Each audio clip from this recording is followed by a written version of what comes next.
जय श्री राम दोस्तों, आप देख रहे हैं YouTube चैनल ज्ञान स्टार प्लस। तो दोस्तों, आप सभी का हार्दिक स्वागत और अभिनंदन। दोस्तों, आज हमने आपके लिए कमेंट चुना है श्रीमान मेवालाल कुशवाहा, बांदा चामरुआ, जिला झांसी से। तो दोस्तों, ये लिखते हैं, आए हो अधर से, पैर लगाओ बादर से, मुंह कर लो इधर और भोजन कर लो उधर। दोस्तों, इस तरह की अचंभे वाली बात श्रीमान मेवालाल कुशवाहा जी ने पूछी है। तो दोस्तों, आप सभी से मेरा एक निवेदन है कि जब तक मैं श्रीमान मेवालाल जी के कमेंट का उत्तर खोजूं, तब तक आप मेरे चैनल को, जिन भाइयों ने अभी तक सब्सक्राइब नहीं किया है, कृपा करके सब्सक्राइब कर दें। साथ ही बेल आइकन को भी प्रेस कर दें, जिससे कि आने वाले वीडियो का नोटिफिकेशन आपको मिलता रहे। तो दोस्तों, आते हैं श्रीमान मेवालाल जी के कमेंट पर। तो दोस्तों, प्रसंग बड़ा अनूठा है। होता क्या है कि जब भगवान श्री राम ने हनुमान जी से कहा कि हे हनुमान, ऐसा है, आप जाइए लंका में। सभी वानर एकत्रित हो रहे थे उस जगह पर, क्योंकि सुग्रीव का आदेश था। तो जामवंत जी ने कहा कि हनुमान जी, केवल आप ही जा सकते हो, आप ही ऐसे व्यक्ति हो जो ये समुद्र छलांग सकते हो। और हे हनुमान, में जब आपके समान था ना, तो मैंने समुद्र को 72 बार उलांग दिया था, इसलिए आप जाइए। तो ऐसी आज्ञा प्राप्त करके हनुमान जी लंका की तरफ उड़ करके चल देते हैं, छलांग लगा देते हैं। रास्ते में कई लोगों ने रोका टोका, यहाँ तक कि सुरसा ने रोका उन्हें और ये कहा कि अब आप मेरे भोजन बनिए। लेकिन दोस्तों, हनुमान जी को सुरसा नहीं खा पाई, और जब उसने 100 योजन का मुंह बना लिया, तो छोटे से बन के उसके मुंह से बाहर निकल आए। इस प्रकार हनुमान जी पहुंच जाते हैं लंका में। संपूर्ण रात हनुमान जी ने लंका में माता सीता की खोज की, लेकिन मां सीता कहीं भी नहीं मिली। जो भी लंका की स्त्रियां थीं, वो सभी देख ली गई रात्रि में, फिर भी पता नहीं चला कि सीता कहाँ है। रावण के पास मंदोदरी सोई हुई थी, लेकिन इस तरह अचेत अवस्था में सोई हुई देखकर हनुमान जी समझ गए कि ये कोई दूसरी सुंदरी है, क्योंकि मां सीता तो इस तरह सो ही नहीं सकती है निश्चिंत होकर। और फिर रात्रि के 4 बजे जब विभीषण जी ने ये कहा राम राम, तो हनुमान जी आश्चर्यचकित होते हैं, विभीषण के पास पहुंच जाते हैं और विभीषण से पूछते हैं। तो विभीषण कहते हैं कि आप कौन हो। वहां पर विभीषण का और हनुमान जी का परिचय होता है। परिचय जानने के बाद हनुमान जी पूछते हैं कि मां सीता को रावण ने कहाँ रखा है। तब कहा कि अपनी कचहरी कोर्ट के सामने अशोक वाटिका है, उसमें सीता जी को रावण ने रख रखा है, जो कि एक अशोक के वृक्ष के नीचे रहती हैं।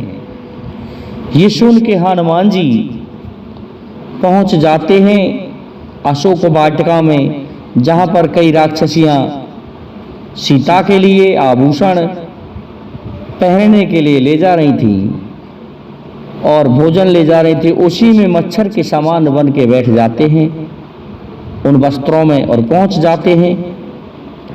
तो दोस्तों, वहां पहुंच कर के हनुमान जी अशोक के वृक्ष पर बैठ जाते हैं। रावण आदि राक्षसों ने और राक्षसियों ने मां सीता को आके सताया। हनुमान जी मन ही मन क्रोधित हो रहे थे, लेकिन जैसे ही रावण भय दिखा करके वापस चला गया तो उसी समय हनुमान जी ने अपनी जो अंगूठी थी, मुद्रिका थी, वो डाल दी। उस मुद्रिका को देख के माता सीता आश्चर्य करती हैं और कहती हैं कि अजय को जीत सके रगराई, माया से ऐसी रची न जाई। दोस्तों, ये अंगूठी माया से नहीं रची जा सकती है, क्योंकि ये वही अंगूठी थी जो केवट के उतराई के लिए माँ सीता ने अपने हाथ से उतार दी थी और भगवान को दी थी। अब क्या होता है, जब सभी राक्षस चले गए, अंगूठी को पहचान लिया, हनुमान जी माँ सीता के पास पहुंच जाते हैं। तो माँ सीता कहने लगी कि आप कौन हो। इस तरह से वह परिचय होता है हनुमान जी का और माता सीता का। तो हनुमान जी कहने लगे कि माँ सीता, यदि आप बुरा ना माने तो मुझे बहुत भूख लगी हुई है, आप आदेश दें तो मैं भोजन कर सकता हूं। इस पर माँ सीता कहने लगी कि आए हो अधर से। ऐसा है हनुमान, आप आकाश से ही तो आए हो, और पैर लगाओ बादर से, अपने पैर बादर तक पहुंचा दो। आपका शरीर मैंने देख लिया है, आप बहुत बड़े योद्धा हो। और ऐसा है, मुंह कर लो इधर, मुंह मेरी तरफ रखना, अर्थात उन राक्षसों की तरफ रखना, निगरानी भी करना। मुंह कर लो इधर और भोजन कर लो उधर, और इन वृक्षों में बैठ करके आप भोजन करें। माता सीता की ऐसी आज्ञा प्राप्त करके श्रीमान मेवालाल जी, हनुमान जी वृक्षों को उखाड़ने लगे, तोड़ने लगे और भोजन करने लगे। राक्षसों में फलों को फेंक फेंक कर मारने लगे। और वहां पर अशोक वाटिका को हनुमान जी ने देखते देखते ही उजाड़ दिया। रखवारियों ने जब देखा कि बानर आ गया है, उत्पात मचा रहा है, तो उन रखवारों को भी पीट पीट के भगा दिया हनुमान जी ने। इस प्रकार से रावण के पास में सूचना पहुंचती है कि एक बानर है, बड़ा बलशाली है, वो किसी के रोके नहीं रुकता है महाराज रावण। इसलिए उसने यहाँ पर तो बहुत भयंकर उत्पात मचाया, अशोक वाटिका को उजाड़ डाला है कि एक बानर ने ही संपूर्ण वाटिका को उजाड़ दिया कि हाँ, अशोक वाटिका उजाड़ डाली है।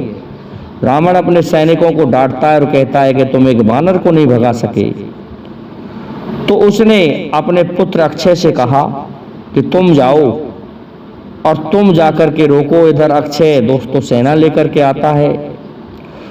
तो श्रीमान मेवालाल जी, आपकी पहेली तो यहीं तक हो जाती है, क्योंकि ये माँ सीता ने कहा था कि आए हो अधर से, पैर लगाओ बादर से, मुंह कर लो इधर और भोजन कर लो उधर। लेकिन हम ये वृत्तांत आगे भी सुनाना चाहते हैं, क्योंकि ये सुंदर कांड है, इसको हम अधूरा नहीं छोड़ सकते। तो होता क्या है, अक्षय कुमार को हनुमान जी ने एक ही घूंसे में मार डाला। इसके पश्चात घननाद आता है सेना लेकर के, और हनुमान जी और घननाद के बीच में भयंकर युद्ध होता है। जब मेघनाथ के सभी अस्त्र काम आ चुके थे, तो हनुमान जी को ब्रह्मफांस अर्थात ब्रह्म बाण मारा था। उस ब्रह्मास्त्र का सम्मान करना हनुमान जी का कर्तव्य था, इसलिए सम्मान किया। जब हनुमान जी बेहोश हो गए, तो फिर उन्हें नागपाश में बांध करके ले जाता है रावण की सभा में मेघनाथ। रावण प्रसन्न होता है, लेकिन वहां भी हनुमान जी से जब परिचय हुआ तो हनुमान जी ने कहा कि ऐसा है रावण, अपना भला चाहता है तो भगवान श्री राम के समक्ष जाके क्षमा मांग लो, नहीं तो तुम्हारी खैर नहीं है। लेकिन रावण कहाँ मानने वाला था। रावण ने ये कहा कि नहीं, ऐसा है, इसने हमारे पुत्र को मारा है, इसलिए इसको मृत्युदंड दे दिया जाए। लेकिन उस जगह पर विभीषण आ गया। विभीषण ने कहा कि दूत को मारते नहीं है, ये नीति के विरुद्ध है, इसलिए इसको अन्य कोई दंड दे दिया जाए। तो रावण कहने लगा कि इसका एक अंग भंग कर दिया जाए। इसकी ममता पूंछ पर होती है, इसलिए इसकी पूंछ को जला दिया जाए। दोस्तों, कपड़ा लपेटने लग गए राक्षस और वह पूंछ बढ़ाते गए हनुमान जी। इतनी पूंछ बढ़ाई कि संपूर्ण लंका का घेरा डाल दिया और रावण की सभा में आकर के राक्षसों ने रावण के हाथों से उसमें आग लगवा दी गई। और जैसे ही आग लगी तो हनुमान जी ने छोटा रूप कर लिया और अट्टालिकाओं पर दौड़ने लगे। स्वर्ण जलने लगा, राक्षसों में हाहाकार मचने लगा। उलट पुलट करके संपूर्ण लंका बुरी तरह से जलने लगी। भयंकर रूप हो गया लंका का। इधर मेघनाथ ने मेघों को आदेश दिया कि वर्षा कर दो, लेकिन वो पेट्रोल भर के लाए थे, उससे और अग्नि दोगुनी जलने लगी। इस प्रकार रावण की लंका हनुमान जी ने जला दी और जला करके समुद्र में अपनी पूंछ को बुझा करके माँ सीता के पास पहुंच जाते हैं और कहते हैं कि माँ, ऐसा ही चिन्ह मुझे दे दो जैसा भगवान राम ने दिया था। तो आए हो अधर से, पैर लगाओ बादर से, मुंह कर लो इधर, भोजन कर लो उधर। श्रीमान मेवालाल जी, ये इस जगह की पहेली है। मैं समझता हूं आपको आपके प्रश्न का, आपकी पहेली का उत्तर मिल गया होगा। इसलिए अब आप सभी से मेरा निवेदन है कि आप हमारे इस वीडियो को लाइक, शेयर और सब्सक्राइब करें, साथ ही बेल आइकन को भी प्रेस कर दें, जिससे कि आने वाले वीडियो का नोटिफिकेशन आपको मिलता रहे। दोस्तों, जय हिंद।